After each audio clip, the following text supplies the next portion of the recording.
Welcome to a Lowe Post podcast from Los Angeles, California that was not supposed to be about the Golden State Warriors and now sadly will be after yet another Draymond Green coming to terms with maybe his basketball mortality, the Warriors' mortality as a dynasty, if you want to call them a dynasty. Yet another incident that will lead to yet another suspension after Draymond Green, I guess in reaction to Yusuf Nurkic playing what looked like normal NBA defense to me, had his hand on Draymond's waist during the inbounds play. That's kind of standard stuff. Draymond maybe lost his balance and in the process did something that I don't think would normally happen to someone losing their balance, which is twirl around, right arm cocked and out, and cold cocking Yusuf Nurkic in the face. Hand opened up at the end, but still a violent play that is just the latest violent play from Draymond Green, who just appears to be unraveling. He is going to be suspended almost for sure. I mean, I can't imagine that he won't be. It could be a long one. And look, here's the reality. Depending on how long the suspension is, when he comes back from it, at minimum, he will have been ejected or suspended from just about half of the Warriors games to date, to that point, whatever that date is. Again, if and when he comes back. I mean, at that point, Ja Morant will be back. And like Draymond, I'm not even being flip about it, will have kind of barely contributed more to his team, which is a complete mess at 10 and 13, than a dude who's been suspended the first 25 games of the season. Like that's almost not hyperbole. And as I was watching that unfold last night at Staples Center, which I will never call crypto.com, whatever, where all the buzz after the game was just how many games is Draymond going to get? How many games? 10, 15, 25? Are the Warriors even going to send him home? Who knows? We're all going to find those things out. I actually thought back to a piece I wrote about Draymond in the aftermath of the punch last season when, of course, he punched Jordan Poole. And I'm beginning to think that punch is still lingering, that it might have like destroyed Jordan Poole, who has just been really bad on both ends of the floor for Washington. He's like his scoring is down somehow. And it might have just destroyed Draymond Green. I know they had an okay season last year. They made the conference semifinals as a nice kind of rebound for them. He's talked about how he's had to earn the team's trust back. You know, can he be the same kind of vocal leader, getting on people, getting in people's faces, urging them on in the aftermath of such a public, well, what became a public after the video somehow got out. We never quite figured that one out, did we? How that got out. After such a public violent incident, maybe it just ruined both of them and the team forever. Maybe it's still going on. But I wrote this piece at that time, and the piece was sort of just trying to put Draymond's career in perspective and trying to you know, because when you talk about Draymond, I've long been a huge Draymond fan as a basketball player. That's no secret. When you talk about Draymond with other people, the dialogue inevitably comes back to like, what would he be without Steph Curry and Klay Thompson, the two greatest shooters of all time, who fit his style and how he wants to play so perfectly. Remember, this is a guy that was drafted 35th in 2012 by a team who had the 30th pick and took Festus Ezeli at 30 because, and I've interviewed all their front office about this. Kirk Lacob, who's now, I think, their assistant GM, you know, said to me something like, Draymond is short, you know, not that athletic. Like, we were confident he would slip to 35. What would he be outside of this perfect ecosystem? And that was the gist of the piece.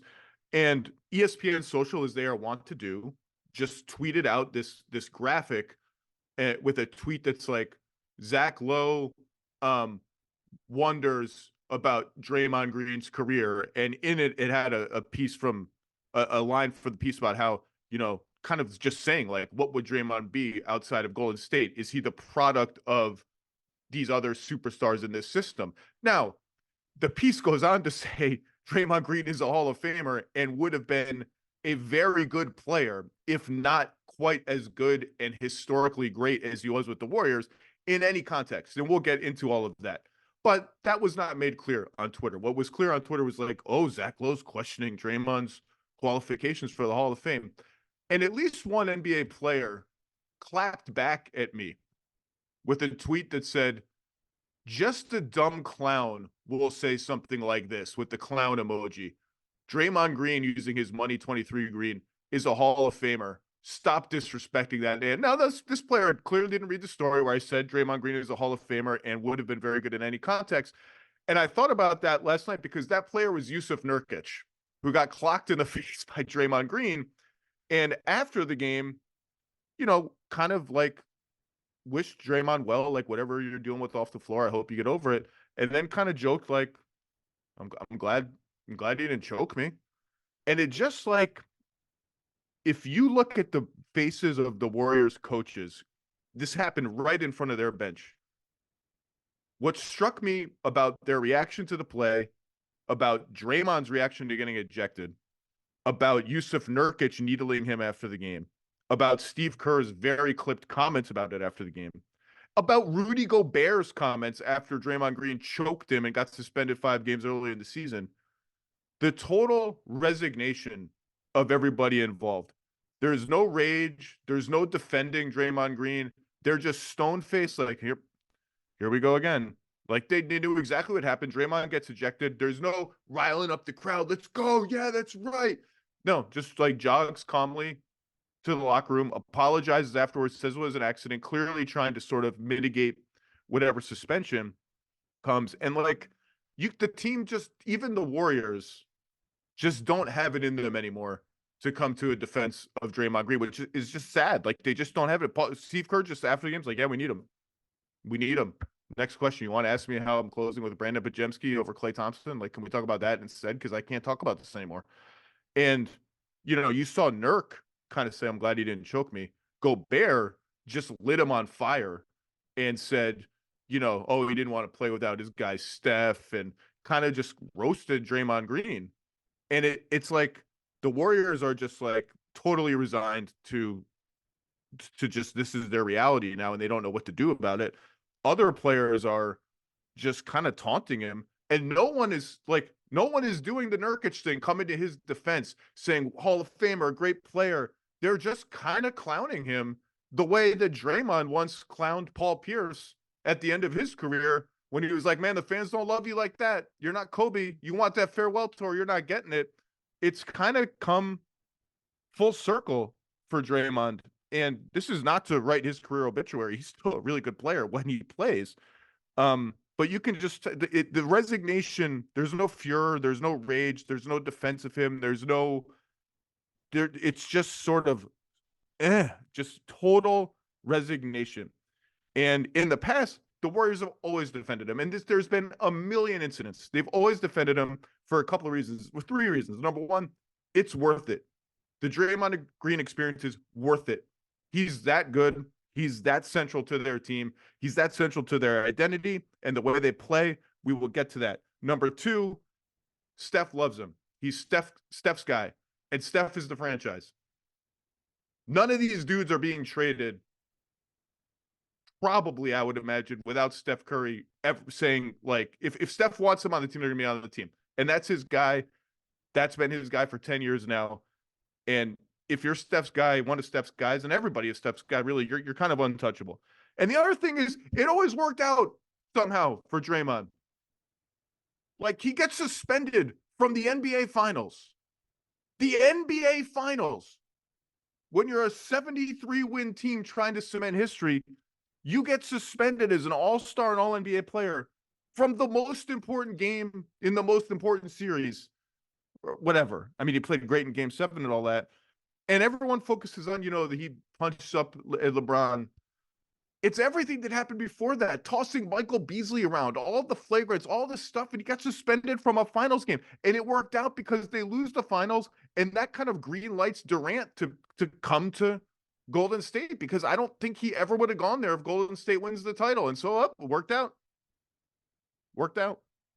Then, of course, Durant leaves, and the highest profile incident leading to Durant leaving is Draymond calling him all sorts of names on the bench in a November 2018 game against the Clippers. Now, I will always think, we'll see what Durant says about this when his career is over. I think he was going to leave anyway. I think he knew even before that blow up with Draymond, like this is never going to be my team. My legacy, my reputation is never going to be complete if I just ride it out with these guys. I'm going to need to do something else, and that something else was then Brooklyn, which was a disaster, and now it's Phoenix, which TBD. I think he was going to leave anyway. That's just my gut, but it certainly did not help that Draymond Green embarrassed him and yelled at him on national TV. Durant leaves. Warriors win another championship in 2022 with Draymond podcasting through the whole goddamn thing.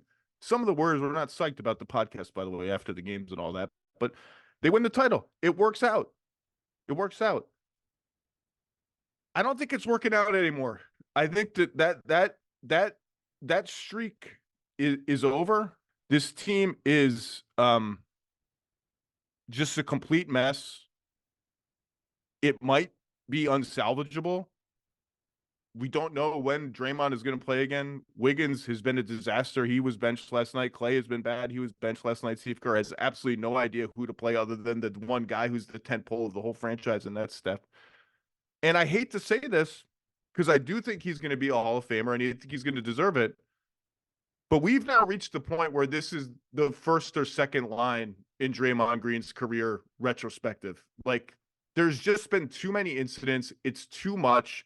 He's hurt his team too much with all these outbursts. And it's now an eye of the beholder thing. Like, if you're a Warriors fan, you might remember the first thing that comes to mind might be his defense, his switchability, the way he revolutionized the team, whatever.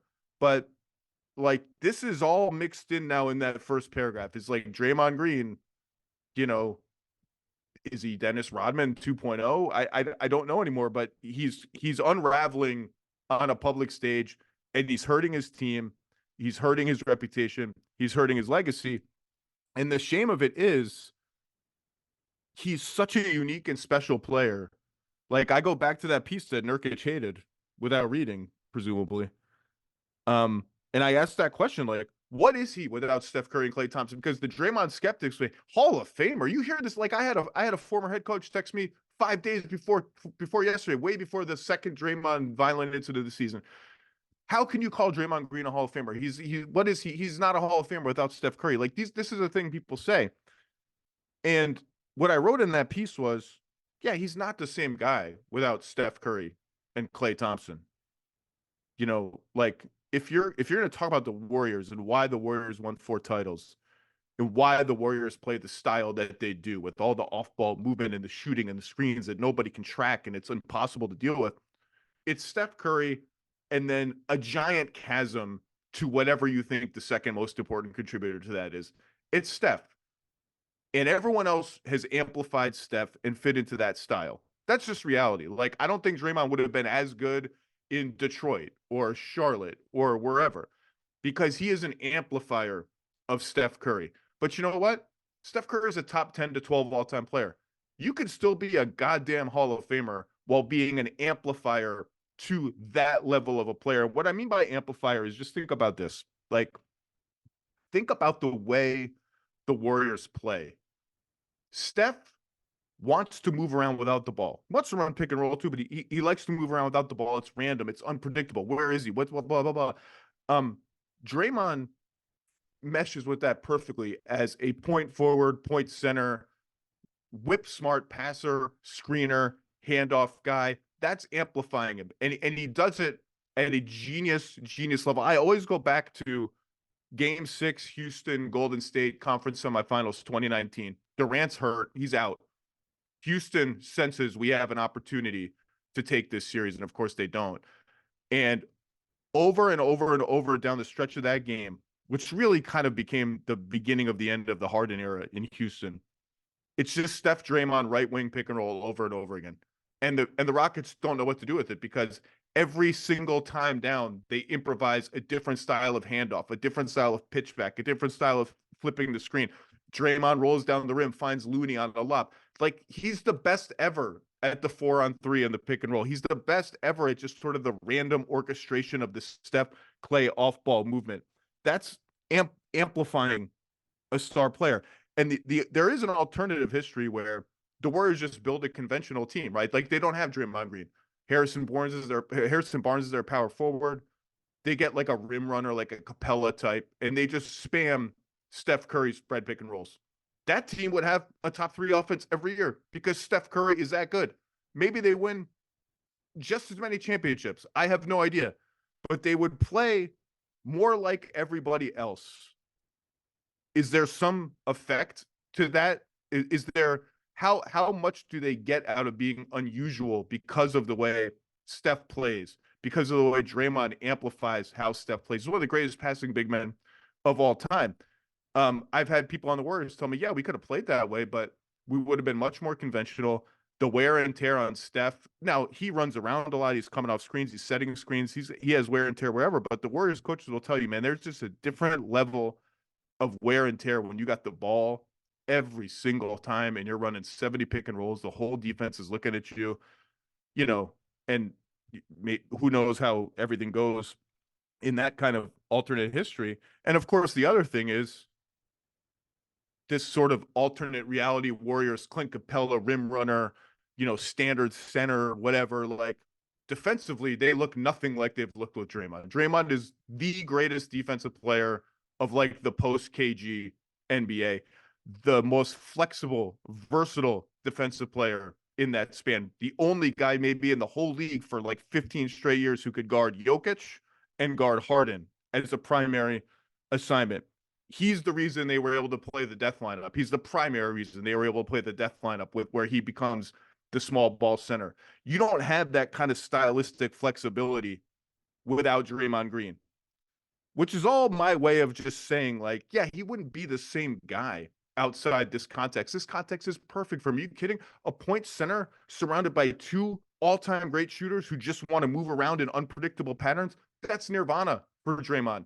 But he made it nirvana too. He contributed to it. I think for a lot of their run, he was the second best player on the team, non-Durant versions. It's okay to say Draymond Green is a great player who was made greater by being with the Warriors. Let's go back to this season. This is a disaster. And look, I saw Perk tweet last night, free Steph Curry. There's going to be all sorts of like, trade this guy, trade that guy. Here's the reality. Draymond has 4 years left on his contract. And all these questions I'm asking right now, what is he outside the Warriors ecosystem? What is he on team X, team Y, small market team, rebuilding team that doesn't have a lot of shooting, team that has a space clogging rim running center? What is he in those places? Every other team is asking that same question. You want to trade him? Good luck. Andrew Wiggins has 4 years left on his contract, about 28 to 30 a pop. It's a good contract for the Andrew Wiggins who helped them win a title 2 years ago. I don't know where that dude went. He's got 9 turnovers in his last 2 games. He's averaging almost 3 per 36 minutes. He has the defensive rebounding rate of like Muggsy Bogues this season. I don't know where that dude is. I don't know if he's out of shape. I don't know if he's just not into it. He went through some horrible personal problems last year. That's well documented. I just don't know where that guy is. And, all the same questions. How would this guy look outside of the Steph Clay nirvana? That other teams asked the same questions about Wiggins. So 4 years left. Okay. Klay Thompson, we've gone down this road before, ever since Perk said on TV, they got to trade Klay. Klay's done. They got to trade Klay. Okay. $43 million expiring contract. Leave aside that he's a franchise legend who's going to have his statue, who made all the threes in Game 6 in Oklahoma City, Game 6 Klay, blah, blah, blah, beloved player. Leave aside the emotional elements, the attachment to Steph, all of that. $43 million expiring contract for a player who is not playing well right now. Just point blank isn't playing well, has had 2 catastrophic injuries. What are you getting for that guy? What are you getting for him? And, Perk would shoot back at me. Well, what about like Tobias Harris in a draft pick? I'm like, Tobias Harris is good. You're telling me Klay is washed. That's your terminology. Wash. You're getting, then what about RJ Barrett and something from the, what? You want to attach something to Klay Thompson? That's a different discussion. So good luck with that one. To me, the most realistic trade remains Chris Paul's $30 million expiring contract, plus draft assets and or a good young player like a Moody or a Kuminga for an immediate helpful contributor. Who is that player? I don't know. I don't know. I don't think it would ever be Zach LaVine. I think he's just like not a Warriors guy. I think it will depend on, I think, look, I know the Warriors and the Raptors had talks last year about OG Anunoby. Do the Warriors have enough to win what would be a pretty frothy bidding for the services of OG Anunoby? I don't know, but that's a name to look at, and you can connect other dots to other places. None of this is to write their obituary for this season or Draymond Green's career obituary. Both of those things are ongoing, but there's just no sugarcoating this. This Draymond situation is a disaster, and it's just sad. Like, it's just sad. Even at the game last night, as Clippers people and Kings people are like, "Oh my God, did you see this? What is he going to get?" It wasn't like this titillating reaction. It was just like, man, is this what it's coming to for Draymond Green? Is this like is this like how it's going to end for him? Is this is this him coming to grips with his basketball mortality? Like, any basketball junkie, love him or hate him as a personality, loves what Draymond Green brings to the table. As a dude who was going to play in Steve Kerr's first season as coach, they penciled in the rotation. Steve and Bob Myers have told me this. And they penciled in Draymond Green in his third season, not rookie Draymond Green, in his third season, for 12 minutes a game as David Lee's backup. And David Lee gets hurt, and the rest is history.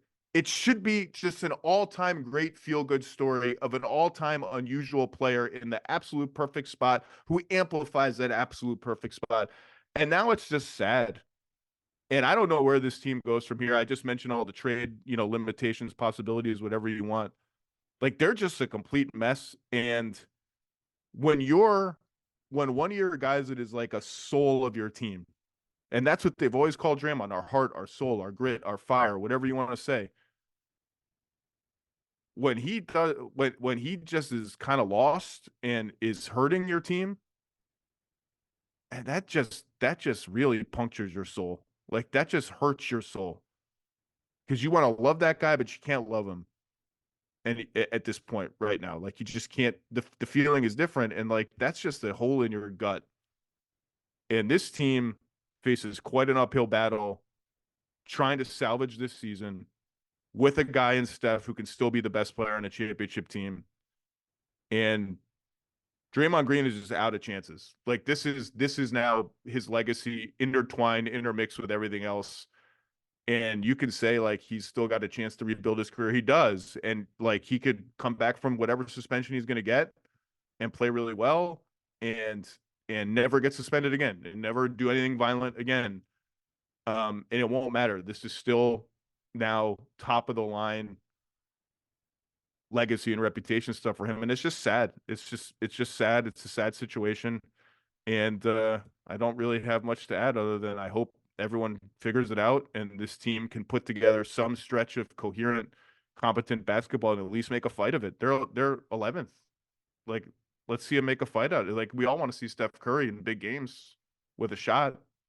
All right, let's bring in Kevin Pelton to talk more about this and everything else. All right, Kevin Pelton, as Brian Windhorst called you, the machine, live from Seattle, Washington. How are you, sir? Doing well. Thanks for having me.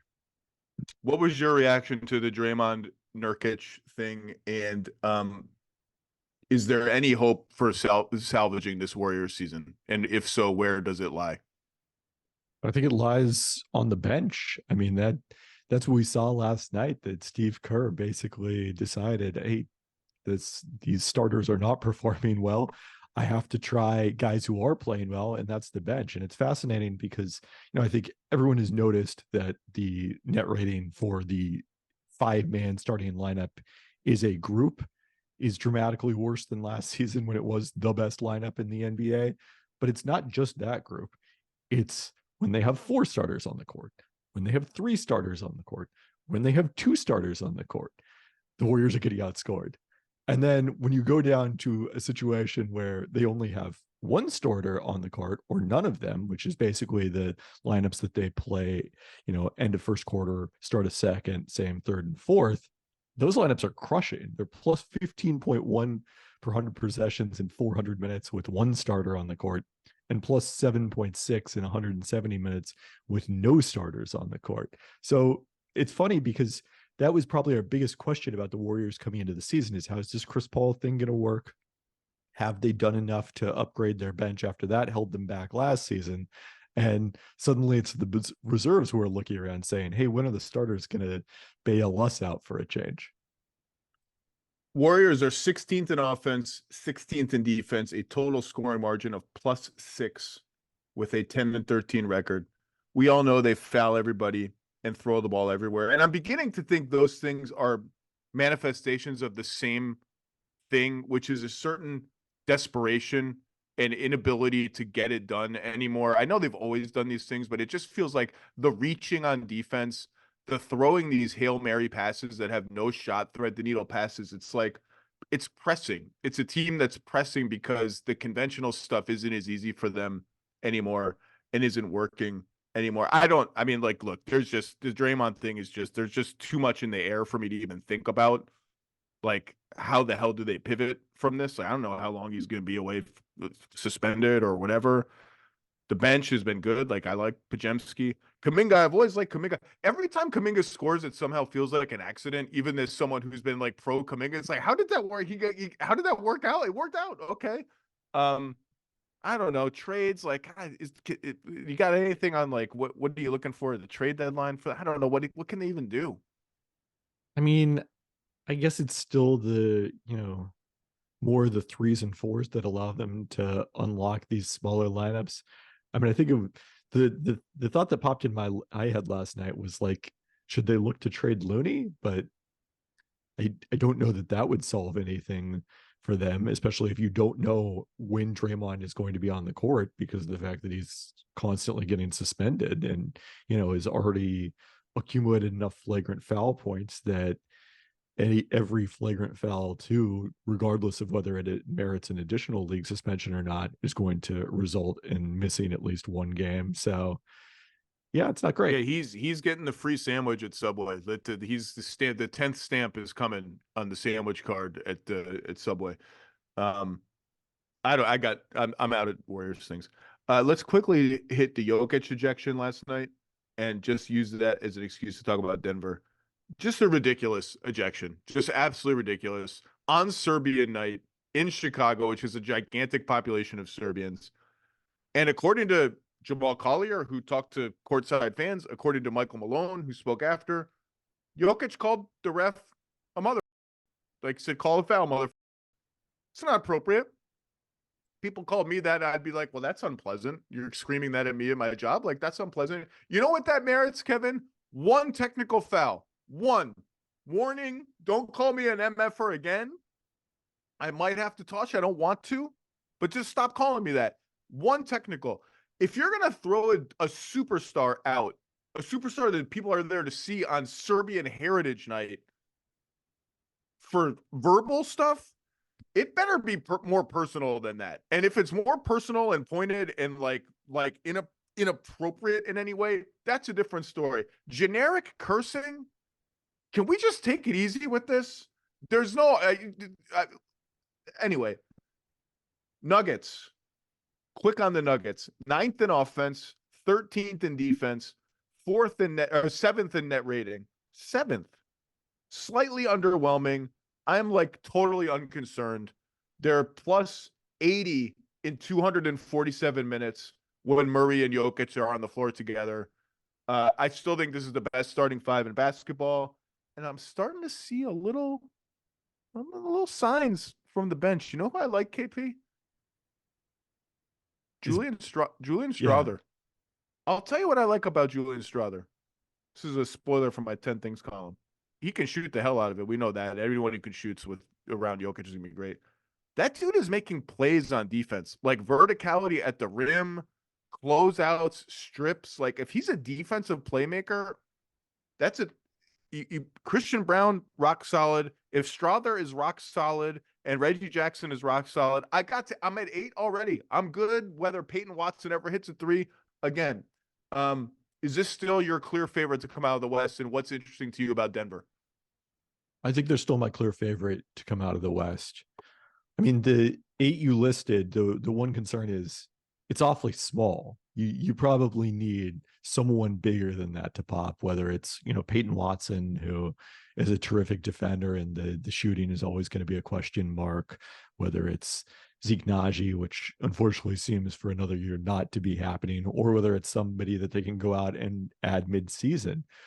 I don't know if you can get away with being that small, even if they do play Aaron Gordon as a backup center come playoff time. But Strawther's defensive playmaking is not a big surprise to me. I mean, that's I thought what really probably was quite attractive to the Nuggets about him is his rear contestability is something that really stood out watching him at Gonzaga.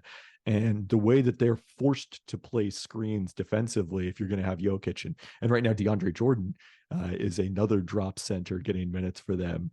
You really need guards who are able to get over those screens and affect shots, even if they're trailing the play. And that's one of the things that Strawther with his length really excels at. Yeah, you mentioned all the iterations they can bring off the. I agree with you. A little more size would be handy, and I have faith in Watson to earn enough minutes that they don't have to go too small. The Reggie Jackson Jamal Murray pairing is smaller than the Bruce Brown Jamal Murray pairing, or plays smaller anyway. But between Gordon at center, Jokic and the bench mob is a thing they've tried. Michael Porter Jr. is like the stagger guy with the bench mob. I'm not too worried about their sort of big picture metrics. I hated that ejection. Is there any room for disagreement on this ejection? That stinks. I mean, as you said, if he said something that crossed the line in terms of, appropriateness, then it's potentially explainable. But I was watching the Bulls broadcast, and the Bulls broadcast was outraged. They were outraged. Stacey King's like, Michael Jordan said worse stuff than that. He didn't say this, but I could hear Stacey King in his head being like, MJ used to say worse stuff than that to me. He called me Burger King all the time. I reread the Jordan rules over the summer. It's always a fun reread to see how unhappy everyone was in the moment. And now when they talk about it, greatest time of our lives, what an amazing thing. It's a reminder that everything looks a lot better in hindsight. All right. Are you ready to move on to the real meat and potatoes of this podcast, Kevin? Let's do it. I said to you, we're going to have a draft. And you said a draft? Ooh, interesting. You said we're going to draft 10 crap teams. 6 in the East, 4 in the West. I use crap gently. 10 teams who are just not currently in strong position, although a couple of them are in play-in position in the East because the East is not so great. And we're going to teams that we don't talk about too much because they're not good. And we're going to find one nice thing to say about each of these teams. How are we ordering the draft? Totally wide open criteria. You just pick whatever team you want to talk about, and then I can't talk about that team, or you can't talk, or you get to make your point.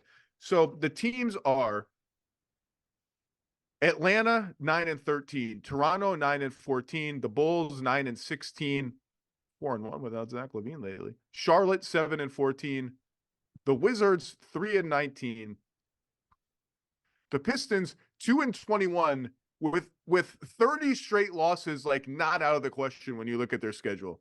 Utah 7-16, Memphis 6-16, getting job back soon. Portland 6-16, Spurs 3-19. Kevin Pelton, you get the first pick of the Say Something. We need to brand this draft the Say Something, the affirmations draft, the affirmations, something like that. You get the first pick. If you can't say something nice, don't say anything at all. Something along those lines. I'm staying at home in the Pacific Northwest and taking the Portland Trail Blazers, who, as you mentioned, are 6-16, but I think that kind of obscures, they had a stretch there where they won a few games on the road, beat teams that they probably shouldn't have, including Indiana in the midst of this amazing in-season tournament run. And what that really highlighted is the Portland Trail Blazers are a competent team as long as Malcolm Brogdon is healthy. They are 6-9 with a minus 2.7 point differential when Brogdon plays, which is kind of about as good as they were last year, frankly. They are 0-7 with a minus 15.6 point differential in the games that he does not play, which it's not all him. That overlapped the largest stretch of games with when Anthony Simons was also out of the lineup. Then Scoot Henderson went down. It left Skylar Mays as the only remotely NBA caliber point guard that they had on the roster. And those games were pretty ugly. There was a series of 4 consecutive 10 double-digit losses, highlighted by a 42-point loss at Oklahoma City that really drove down those numbers. But Malcolm Brogdon, I think, has been exactly what the Blazers hoped he would be in terms of this veteran presence who would help out their young guards and be a steadying force. He hasn't shot it well, but his assist to turnover ratio is a career high at 3.4. And this all sets up a very interesting decision for Portland about how to handle Brogdon going into the trade deadline. Can I just say they should trade him? You can, yes. They should trade him. So the Blazers were here in LA on Monday night. I went to their game against the Clippers, which they almost won. Scoot's best game of the season. And I was talking to a lot of their coaches before the game. They love these young players. Now, they're not winning games, but they love the spirit of the team and how hard they play. Like Kamara just guarding everyone all over the floor. Reith jacking threes. Jabari Walker's energy off the bench. They're 15th in defense. Like that's pretty good. Like for a team that's this young and not good.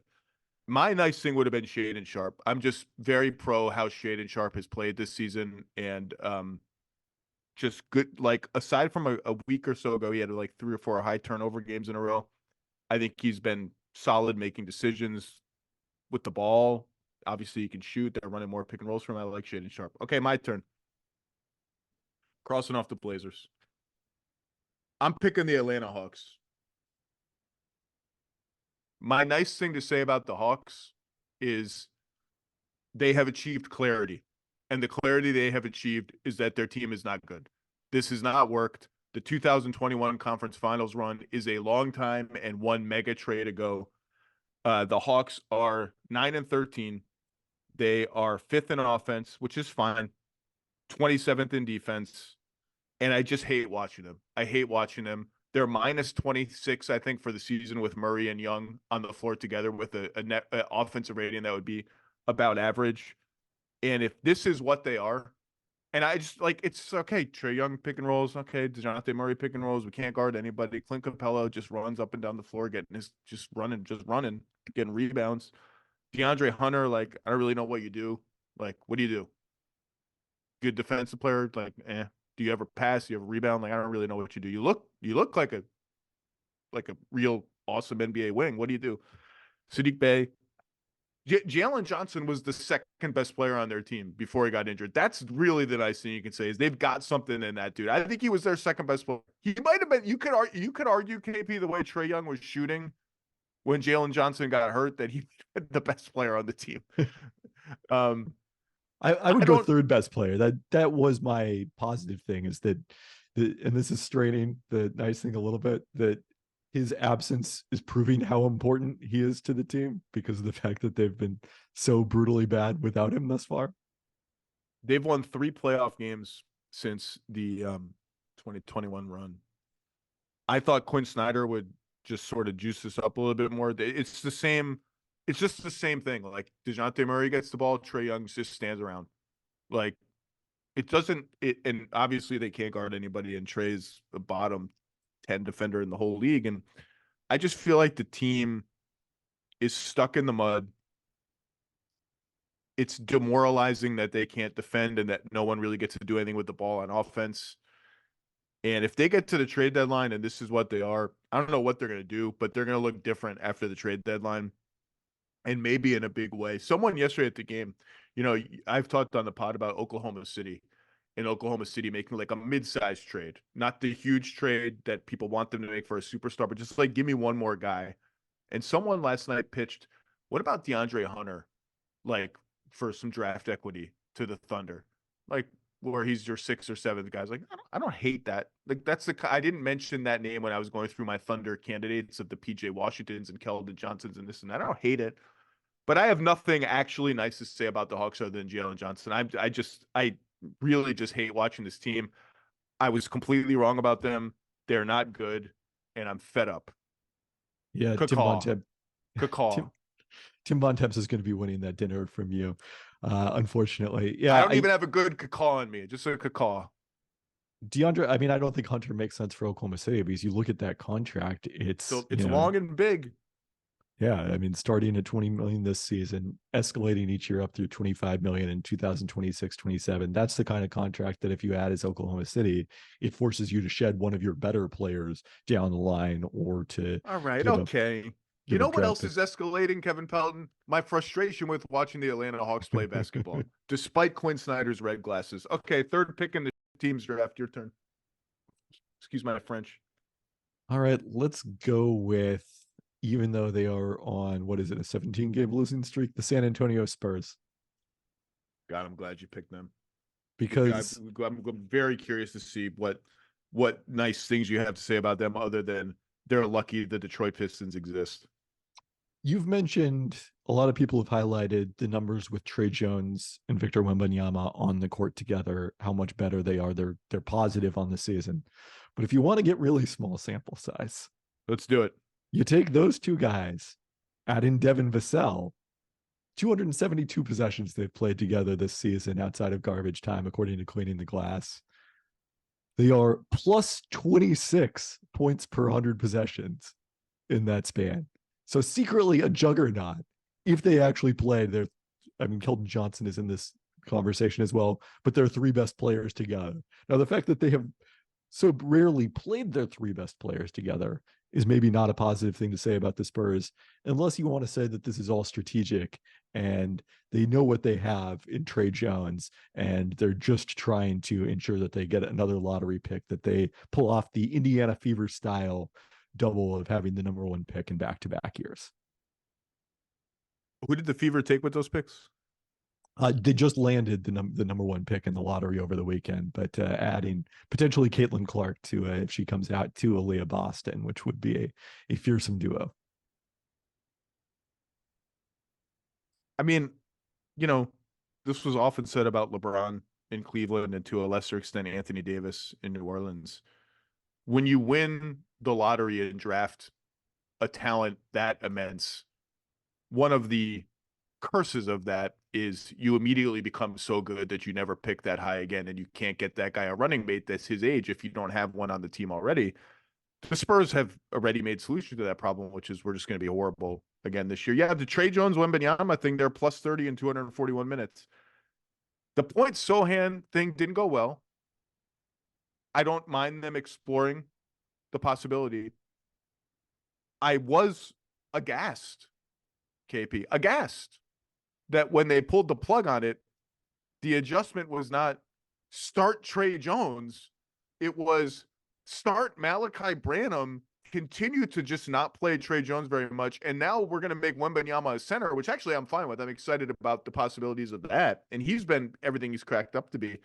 I can only conclude that just as Grant Williams did last year to Joe Mazzulla, that Trey Jones stole Greg Popovich's lunch out of the fridge. And this is just punishment for this because none of it makes any sense other than the way you're making it make sense.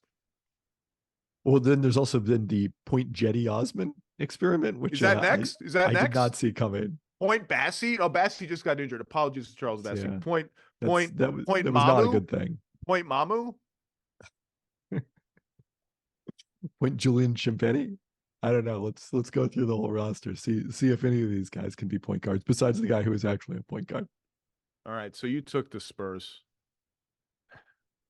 I'm going to take the Raptors. It's time. It's time, Kevin. 9-14. 9-13. What are they? They're 9 and something bad. 9-14. 20th in offense, 18th in defense. The only good thing to say about them is that Scotty Barnes is going to be a guy. 20-9, 6 assists, 47% shooting, 38% on three. Obviously, he can guard lots of different positions when he's engaged. I've liked that they've used him on the pick and roll, both as ball handler and screener more often in like the last week or so. I like that as sort of a potential 10 pull for their offense, which is 10 pull list. It's just sort of an aimless morass of like, here, you take it, you take it, you take it. Their next, they just lost to Charlotte. I think they played again tonight. I can't remember against who. It might be Charlotte again, actually. And then it gets a little tough after that. We're a couple years into this now. my guess is internally they've reached the point where it's like, all right, this doesn't work. It's like, this isn't working. And we have Siakam as a free agent, Anunoby as a free agent. Gary Trent Jr. had just had an awful shooting season as a potential free agent. If they don't have a major bounce back where it's like they're in the play-in race, they're 11th, so it's not like they're yay, you're always in it. They know that they've lost a lot of free agents for nothing in return, like Van Vliet most recently. If this is just what they are, I think I will say today, December 13th, this is the year they actually make a sell trade. If this is what they are in 6 weeks. If not, then different story. But last year, we all remember the just endless chatter, and they end up trading for Jakob Poeltl, who, by the way, has been kind of meh. Like, he's just kind of fine. He does what he does. His scoring is down. His minutes are down. He can't shoot free throws. He's just kind of like meh. I think something will happen. And if you had to guess, like, which of those guys is most likely to be traded between Siakam and Anunoby, I think it's Siakam. But my nice thing would be Scotty Barnes. Yeah, I mean, I would say that he is a guy.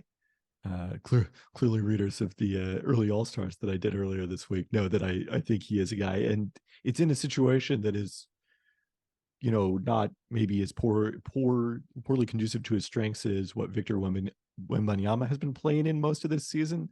But if you're imagining, hey, what's the perfect scenario for Scotty Barnes offensively? I think this does work pretty well for him defensively to highlight his strengths. You'd put a lot of shooting around him as much as possible. And the Raptors have no shooting and all sorts of other ball handlers. And yet he's still thriving in the context of that. So I think that's very exciting long term.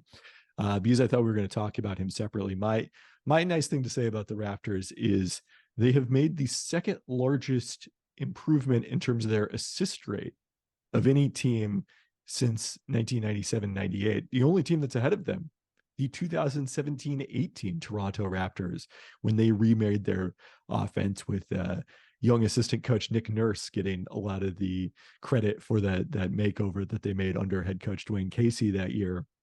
And they have three guys averaging almost 5 assists per game between Barnes, Pascal Siakam, and Dennis Schroeder. And there's only one other team that's basically in that ballpark, that being Sacramento. So it's not always the best thing to have more assists. Being able to create your own shot, it does tend to be a strength, but that's a thing they've done well and have done much better this season. Maybe they can hang a banner for that next to the Bon Jovi concert banner at the Scotiabank, whatever it's called, center. By the way, as we're talking about banners, I would like to defend the Lakers hanging an in-season tournament banner. What do you think of the Lakers hanging a banner for the IST? I mean, it's interesting that it ended up being the Lakers who won it and made this decision because, if the Pacers had won it, is a team that had never won an NBA championship, just endless mocking of that decision, I'm sure, which I think is wrong. I think I agree that it shouldn't be celebrated to the same degree as NBA, winning the actual championship, winning the finals. But, if we're going to take this seriously, and the Lakers clearly did, then I think it is something worth highlighting. And I remain disappointed that I don't know how other teams have handled this, but the Seattle Storm do not have a WNBA Commissioner's Cup banner in their arena. They were the first team to win that competition after previously winning 4 championships. And I'm also annoyed that at Climate Pledge Arena, they only have one banner like the Lakers are apparently going to do for the in-season tournament. They only have one banner listing all of their WNBA championships as opposed to separate ones. You got to blow out the championships. The championships each one deserves its own banner. I just would like to give a big fat raspberry to all the people who are making fun of the Lakers for spraying champagne and having a banner.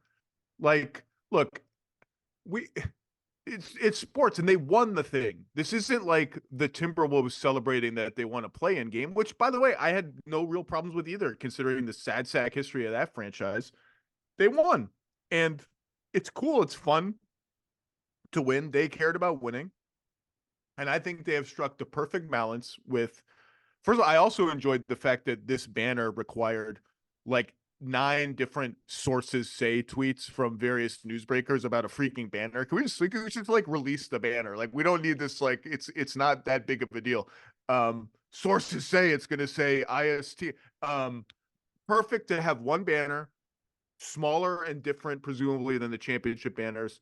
One for the whole IST, and you just add years if you ever win it again. That's nice. That's like, here's this JV thing that we won. Nice thing. All right, it's my pick.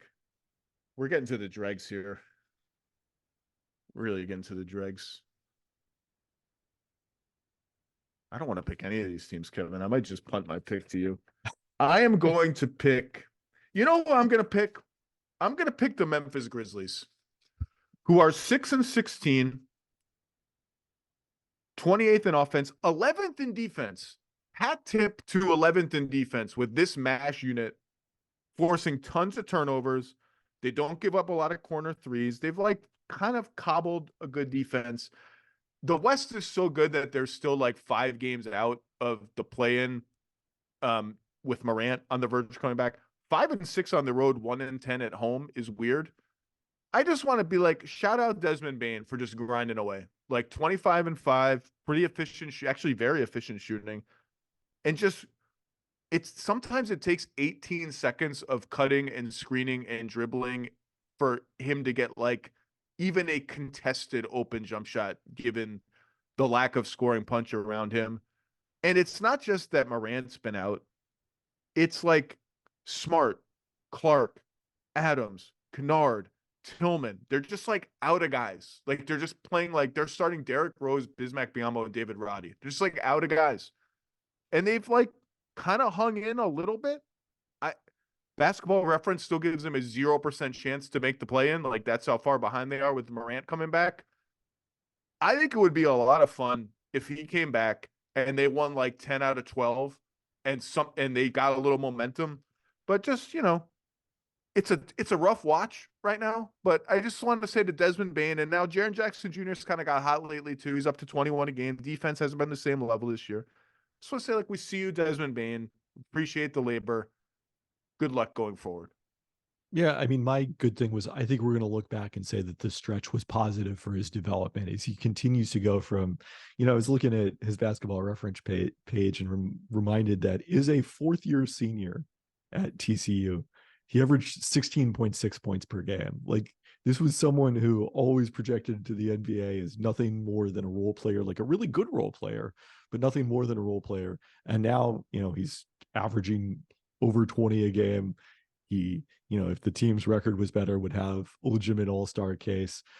He's pushed his usage rate to 30% this season without John Morant and without all those other guys that you mentioned. And I forgot Adams. Yeah. If you look at the effective field goal percentage on shots with more than 2 seconds of touch time, which our buddy Seth Partnow has used to kind of distinguish between self-created shots and shots that are created for you by others, he's 16th in the league in effective field goal percentage on those shots among guys with at least 100 attempts. So he's up there with a lot of star players in that regard. So that's an exciting development and something that will help them even when John Morant is back. Deepest cut maybe in the history of this podcast. I kind of like what Vince Williams Jr. is bringing to the table more than I like what Zaire Williams is bringing to the table. That is a draft pick that has not worked out yet. Shout out Memphis, is grinding away. Also, like, the feed I get on my little League Pass toy online, sometimes it stays. I get to see like what's happening in the arena during commercials.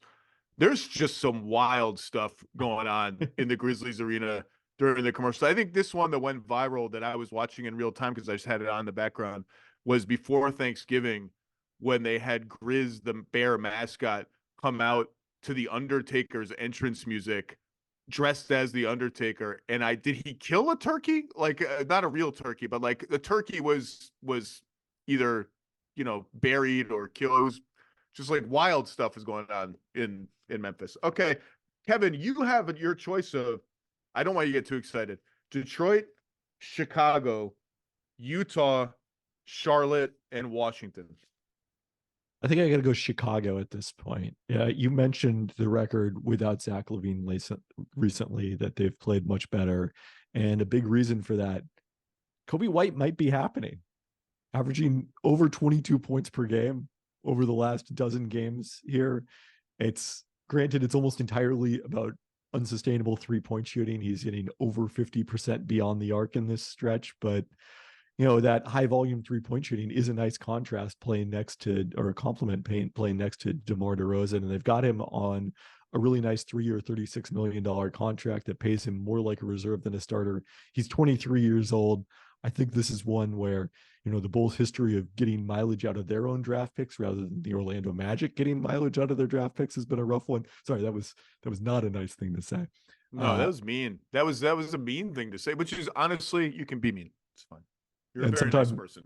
Sometimes the Utah Jazz getting mileage out of the Bulls draft picks, but this looks like one that they might finally get some mileage out of. For those who think I only say not nice things about the Bulls, you can find the 10 things column last year where I wrote how the stats may not show it. This is last season, not this season. Stats may not show it, but Kobe White's becoming a much better all-around player. And that has borne fruit this year when he's been given the reins a little bit on offense. He's playing awesome. You could see it coming last year where his decision-making was better, his defense was better, his poise was better, and now it's bearing fruit. Pat Williams has kind of woken up in the last couple weeks. Yeah, like I don't really, they're not going anywhere, but it's kind of been a fun couple weeks. I want to talk about LaVine for a second because they are 4-1 without LaVine, and that's going to be used as a cudgel against LaVine to kind of label him a losing player again. I think it's important to note that they're 4-1 without a Zach LaVine who was kind of half checked out of the season. It wasn't like peak Zach LaVine was happening. Whatever you think of peak Zach LaVine, I saw Woj say on TV last week that there really isn't a market for Zach LaVine right now. And now it's going to be December 15th in 2 days. So there's some time related constraint on that. But I wrote last week that I think the Lakers, who are going to be linked to LaVine forever and ever because of clutch and because of, their offense being, I think, their weaker half as a team. I think the Lakers are kind of in we kind of want to see what we got right now. Like, we just won the IST. We think we're pretty good, and we don't really necessarily want to kneecap our defense and our cap sheet. Now, things could change. Like, I wrote in that same piece, I wouldn't close any doors. Like, it's too early to close any doors. And then the Kings were in town last night.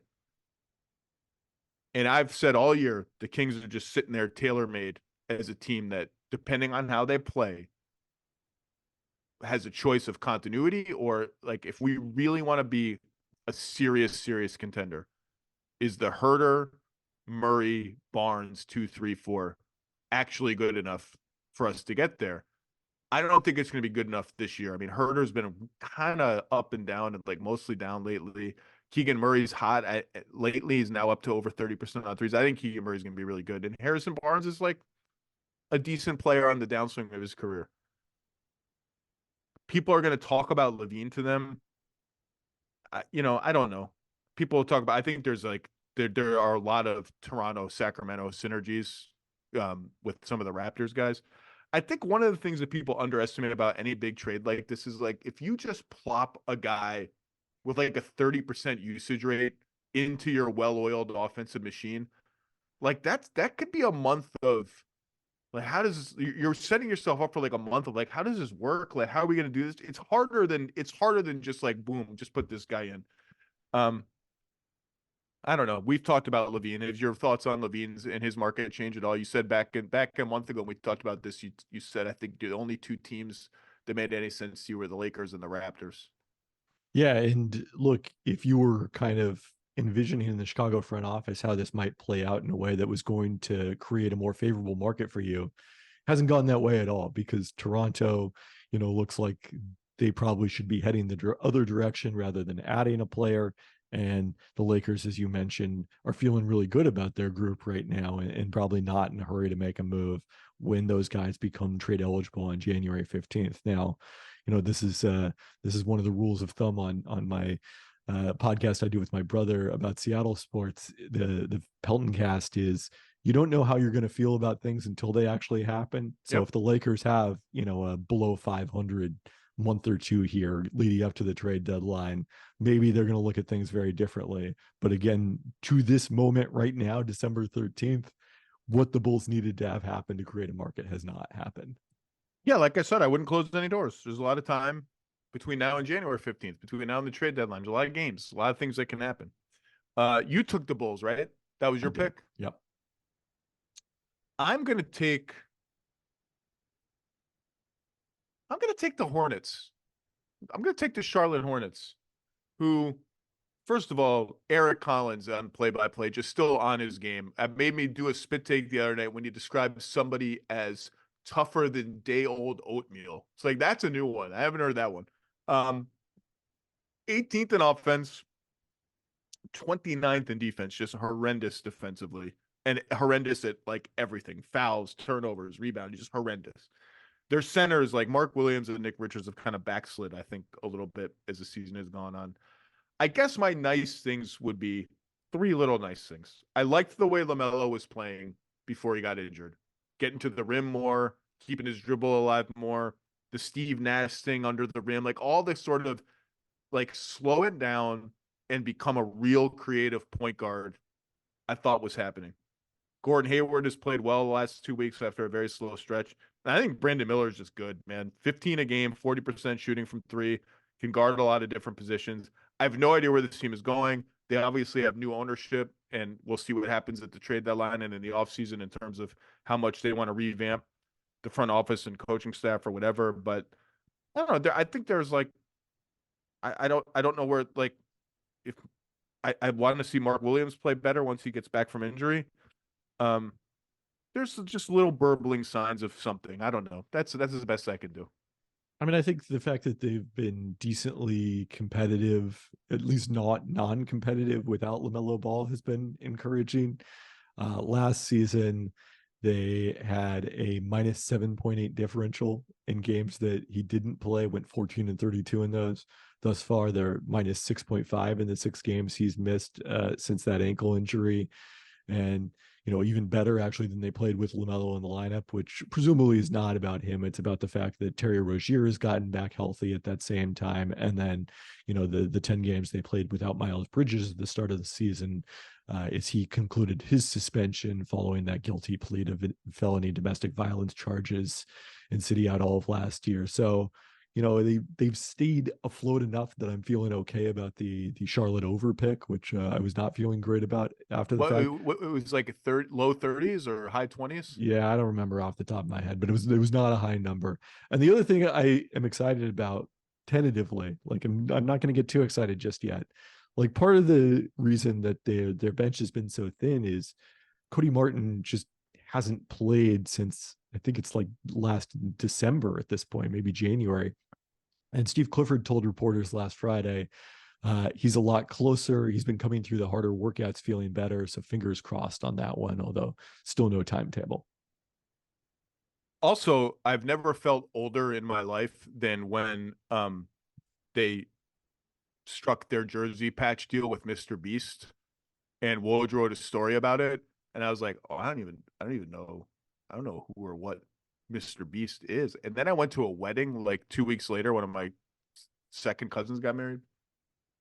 And one of the groomsmen was like one of the lead writers for Mr. Beast, which was the subject of like much chatter. This is like a 25-year-old wedding, like the kids.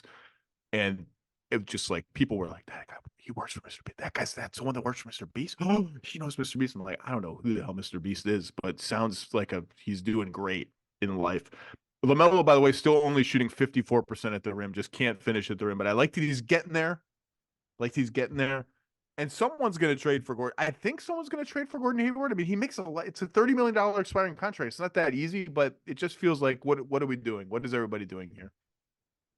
I was going to say, I've never felt older than when Luka Doncic lamented after his performance last night in the win over the Lakers, how old he's getting and how little sleep after having his first child and how everything hurts. So he's 24. I like that he's going all Euro with like the little hairband thing that all the soccer players wear, all the football. I like that he's going, instead of headband, I'm going with I don't know what the name of that thing is, but I associate it with European soccer players. Perhaps I'm pro Croatia soccer. That's my team.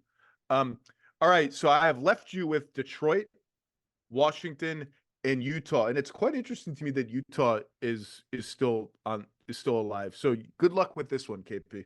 Yeah, I was hoping you were going to take Utah at this stage of the draft because I want to say something nice about it's a bit of a challenge. Walker Kessler's rim protection has been solid since he's come back, but Simone Fontecchio. I knew it. I knew it was going to be Simone Fontecchio. Simone Fontecchio. Am I that predictable? Saying something nice about an Italian guy. Taking a nice step forward in his year two.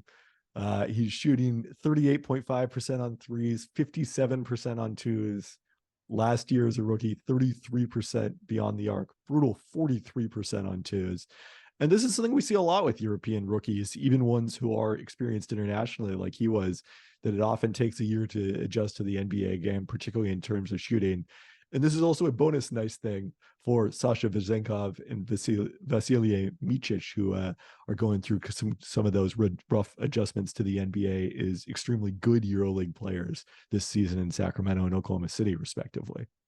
They might as well put on Vasilije Micic's jersey. They might as well just erase Micic and put $7.9 million outgoing salary or whatever it is. Like that dude just never plays, and it's obvious why he's there. It's strangely like kind of for a team that was a feel-good story last year and has a gazillion draft picks from Minnesota and Cleveland and everywhere else. It's strangely kind of just like not awesome to watch the Jazz. And I like Keontae George. I think he's going to be good. His shooting has been inefficient. That's fine. I like the feel. I like the passing. Kessler is allowing only 47% of shooting at the rim, as you mentioned. That's really good.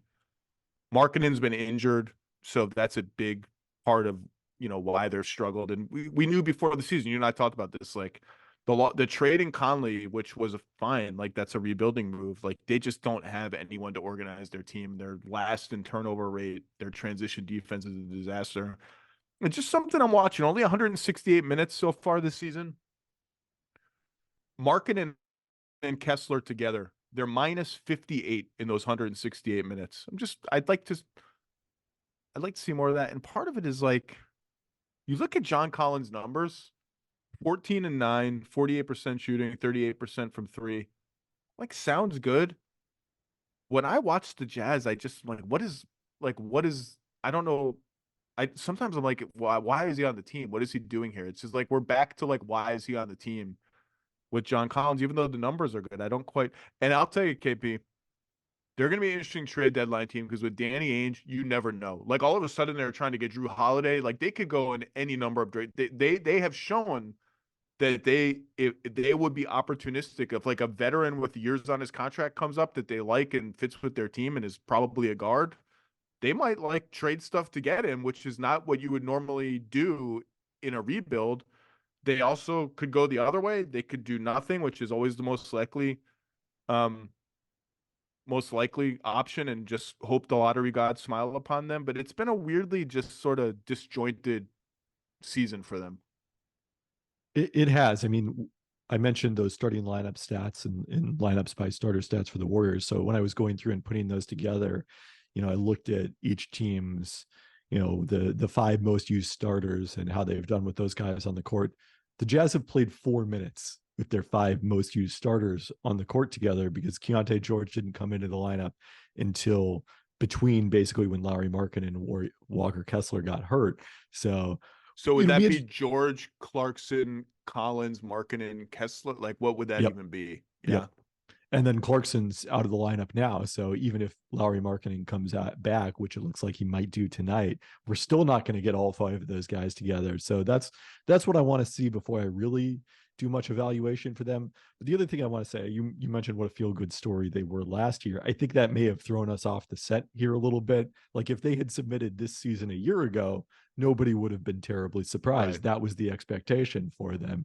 And they overachieved so much that we started to think maybe they're always going to do that, but not without more playmaking than they have as a unit right now. Yeah, they were, you and I did this, like they were one of my unders. Like I think they were 35 or 37 and a half coming into the season, which was about what they won last year. And I was like, I don't think they're going to get there. They're 26th in offense and 26th in defense. Like there's a bad team. Which is fine. Like they're in a young rebuilding phase. And so, like, but then you like, Hendricks has just finally started to play. Agbaji, who was like a big, cherry on top of the Donovan Mitchell trade for them, Like he just doesn't play very much, and like he just doesn't have enough time to get in a rhythm. It's just a strange brew of guys right now, and it feels like they do just need to, like the Sextons and Horton Tuckers of the world. It just feels like I don't know who. It just feels like they have too many guys, and like someone's gonna have to get moved somewhere. All right, we've reached the point where it's Detroit or Washington. I'm gonna take Detroit, Kevin. I'm sorry. They've lost 20 games in a row. 27th in offense, 24th in defense. Here's all I got. Here's all I got. Jaden Ivey is shooting 70% at the rim. That's precisely what I had to. Honestly, I joked about this the other day.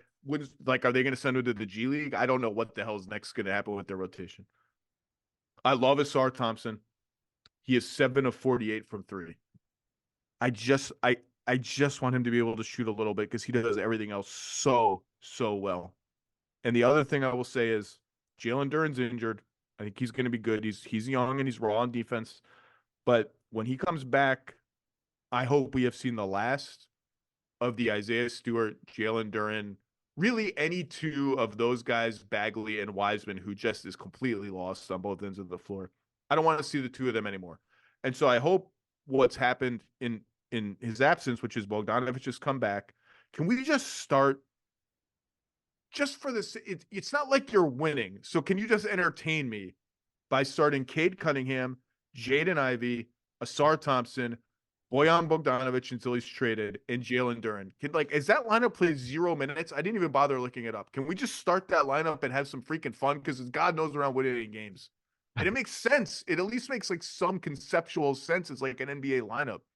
Doesn't seem like anybody's having a lot of fun at this point either. In addition to that, yeah, I mean, the other element of it is maybe there's been stuff behind the scenes that we're not privy to.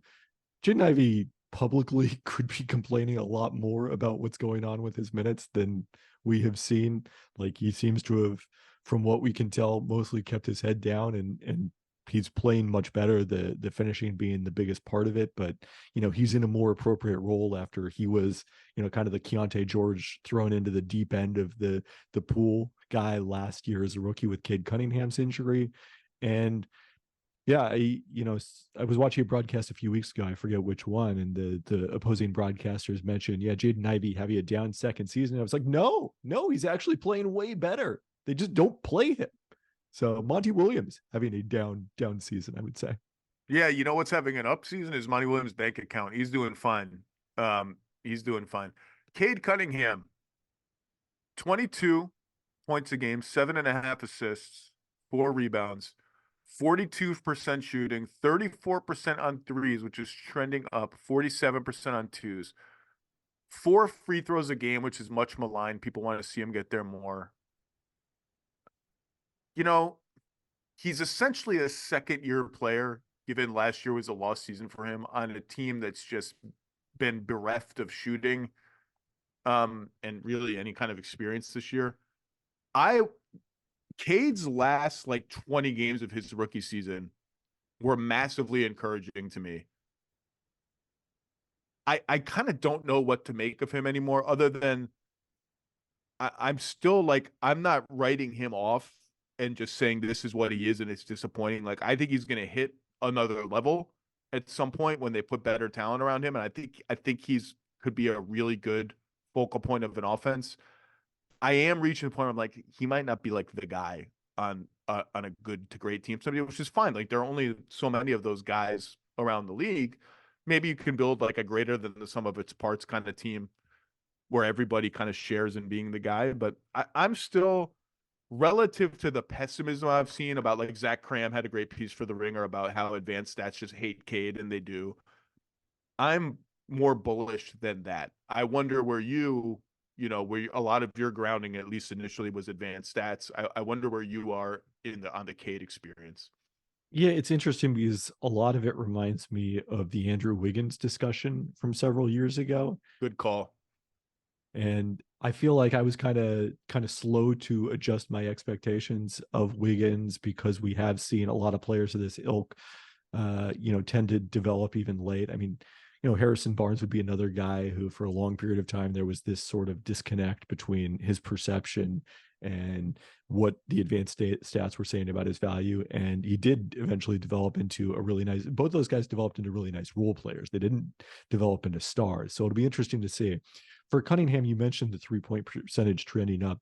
That's been the most surprising part, because you watched him in Oklahoma State. He was a shot maker. Like, he hit 40% on threes that season, 85% at the line, was really nails in the mid-range late in games. And that just, for whatever reason, hasn't translated. So even in the context of, again, we've talked about these environments that are really poorly conducive to players' skills. Detroit is the epitome of that for Cade Cunningham. The shot making shouldn't necessarily be, I think, as affected by that as that has been. And that's been kind of the disappointment for me. I just want to see him play where there's not 17 defenders in the paint by the time he's like gotten past the 3-point line. But I'm still bullish, but I like his feel. I like his passing. I like his ability to kind of get in the paint and wiggle around and pivot around and keep a live dribble and make floaters over smaller guy. I just want to see more. All right, Kevin. Challenge. Say something nice about the Wizards of Washington. Yeah, I mean, I think this one is pretty clear. Well, no, maybe it isn't, because I think you might have someone else based on our text change. But to me, it's Bilal Coulibaly being ahead of schedule is a teenage rookie who, looked.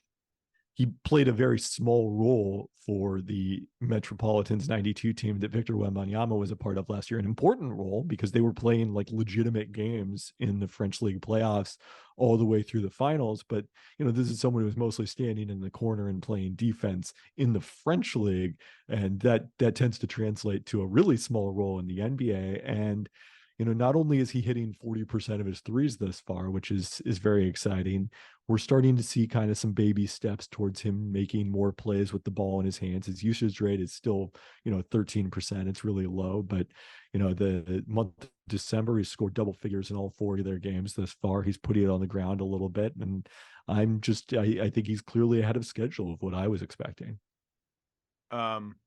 He's on my list. I ahead of schedule is the perfect phrase. Like, he's going to be a playmaker on defense who can guard a ton of positions. He's shooting well. Like, I'm a fan. I think that pick is going to work out for them. I had him and I had Corey Kispert as my nice things to say about the Wizards. Corey Kispert is a rotation player on a good team, and he has tripled his drives per 100 possessions this year. Now that's from 3 to 9, just not very many. And he has almost 2.5 to his pick and rolls per 100 possessions from, again, 2 to 5. And his points per possession on both of those plays are like top 10, top 15, top 20-ish in the NBA. So he's making plays against closeouts. Like, you can, if you get him, if you run him off a screen and then into a handoff, which is basically a pick and roll, like he's doing well, leveraging his shooting to create a little bit for others, just a little bit. The rest of it is just rough, man. Defensively, this team is so bad. Like, it might, one of our stats guys or someone will have to do, like, I'm sure they're on pace for the worst points allowed per possession in the history of the league, because like we're in a stage now where the best offense and the worst defense are going to be the best and worst ever. They are 30th in defense, and they just got nothing. I mean, they can't rebound. They just, it's not great. I don't know what the answer is, but there is no answer. The answer is that the lottery is in 5 months.